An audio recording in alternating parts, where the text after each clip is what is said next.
Seeking to reach and minister to the lost has and should always force us to look beyond the comfort of our church community to take the message and hope of Jesus to those who need it most. This will often mean the darker, more desperate parts of humanity that others would shy away from. If 2020 has taught us anything, is that we cannot afford to have a secret faith in a starving world. One way we will continue to reach the hardest of terrains is through our financial support of the Persecuted Church. Hi C3 LA. Hey, for those of you who don't know me, I'm Pastor Richard Green.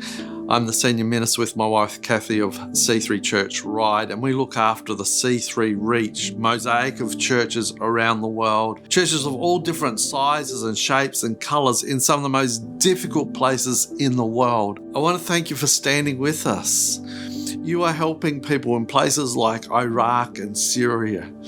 And just recently, tragically, our pastor in Armenia, where the war is between Azerbaijan and Armenia, their eldest son, 18 years old, just a beautiful young man, David, was killed. He was conscripted against his will, had to fight. And now their 16-year-old boy, Narek, has been conscripted as well. And I know that you want to stand with us, and I am so grateful, so grateful. You are one of the churches, one that really believes that we ought to extend ourselves beyond ourselves. And I know this, that whoever cares for the poor and lends to the poor, lends to the Lord, and God will reward them.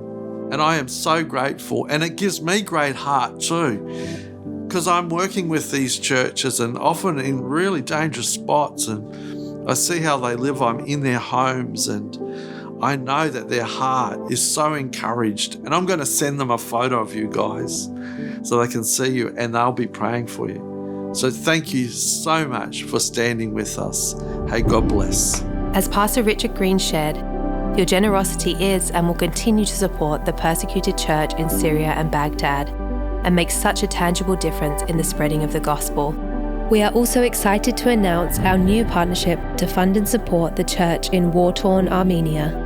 After the pastor's young son was killed in war there so recently, there has never been a more important time for our generosity to lift up and support these families and the church as they continue to share the gospel to places in desperate need of the hope of Jesus.